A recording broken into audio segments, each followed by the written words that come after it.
We love our spouse, we love our children, we love our grandchildren, hopefully we love ourselves and all of that too. All of that though adding up to one grand opportunity. Do you love life? In our final day of our Love More Deeply series, we take the big view. What can you do to feel the happy hum of a full and fulfilling life experience? Dr. Liz Hale has what I would say is the ultimate pep talk. That's kind of a tall order, but you're making it very, very approachable. You say we are all just one decision away from a happier life. Yeah, even maybe one minuscule decision away from a happy life, right? I love this simple and the easy, or I'm not going to do it. I really love the fact that these functional MRIs are looking at the prefrontal cortex now, and they find out that if you do something that takes a little bit of courage, or you're learning how to think differently or to do something different, it's lit up like a Christmas tree. So that really is the magic sauce for creating a life that you're more in love with. So doing something that does take courage, maybe extending some curiosity. Something novel, something different. I love that. I love that challenge. You've got 5 other things that we can do to add up to a happier life. And first on your list, if you want to be happier, be more intentional. You know, every single day, I really love this one. I suggest deciding that how you want to show up that day. Who are you going to be that day? Because if we don't, guess what's going to take over? Old patterns, old rules, and we won't having the joy that we really want. So as human beings, we're just full of patterns, it seems like, Brookie. So please consider waking up saying, okay, how do I want to be today? How am I going to show up? Am I going to be optimistic? And am I going to see the good? Am I going to be loving today, or more patient, more grateful?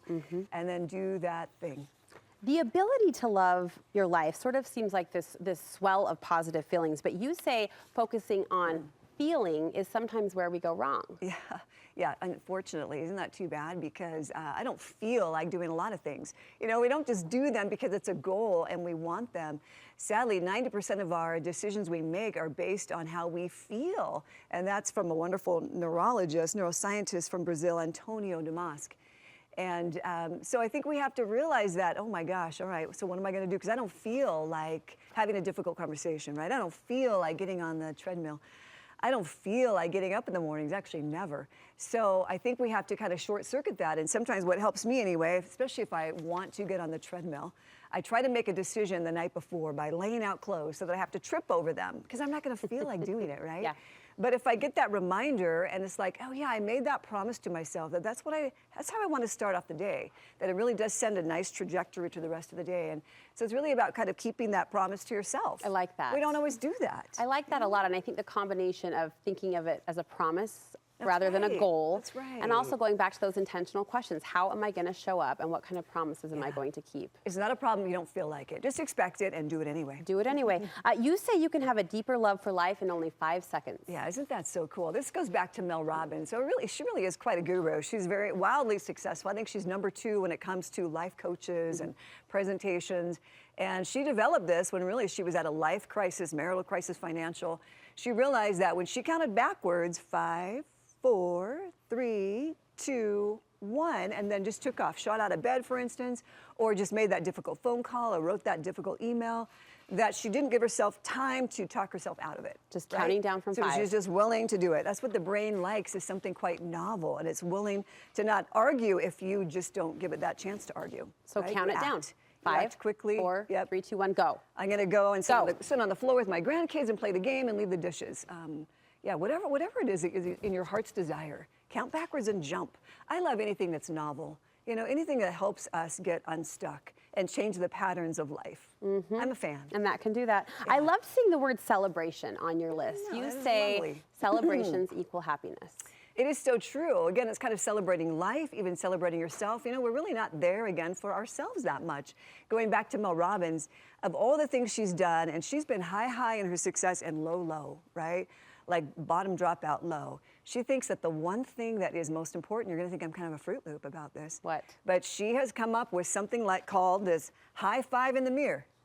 So it's kind of like the first thing you do in the morning while you're brushing your teeth. And what they think of is that it's kind of a dopamine rush when you raise your hand and when you're like, high 5 me, do you mind? Yep. And when we do that, there's something that happens of like, I see you, I get you, and I've got your back, and let's go do this thing called life. So again, I think that might be silly. Maybe you're not interested. I asked my husband, Ben, I said, so what do you think of when you first wake up? And would you be willing to do this high 5 in the mirror? Yeah. And he said, no.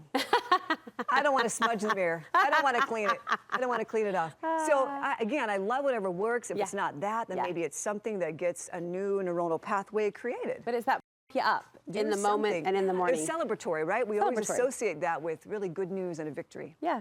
About 30 seconds left, Lizzie. A happy life is also a hard life, and we all know this. No one accepts challenges. You say we can anticipate those a little bit better. Well, you know, I don't think any of us can argue with visualization. I think that's been proven now. But UCLA came up with the fact that you want to visualize the hard steps along the way, not just the victory, not just crossing the finish line, if you will. You want to, like, if it's, for instance, for me, I really made a conscious decision that I wanted to marry. I had to get to a point where it's like, I will put my dating profile out there. I will get my heart broken. I will handle the tears until I find the one that I can live happily ever after with. You know, and so I think it really makes sense to have that intent and to make it happen and to bring your life joy. You know, I think we want to live with the lid off, you know, and really create life in a way that makes you happy. Live with the lid off. I like that. Lizzie, thank you. Thank you so much. Happy Valentine's Day. Happy late birthday. Yes. To you too. Yes. And then I just wanted to say real quickly, for strongermarriage.org, if this you don't weekend, mind. You've got a great event. Strongermarriage.com, actually. Yes. So please, if you need a date night on Saturday night, please come join us. Check it out. Strongermarriage.com. Strongermarriage.com. Yep. Liz will be speaking with her podcast co-host, Dr. Dave. So we're looking forward to that event. We'll post the details on our website too, so you can easily connect over.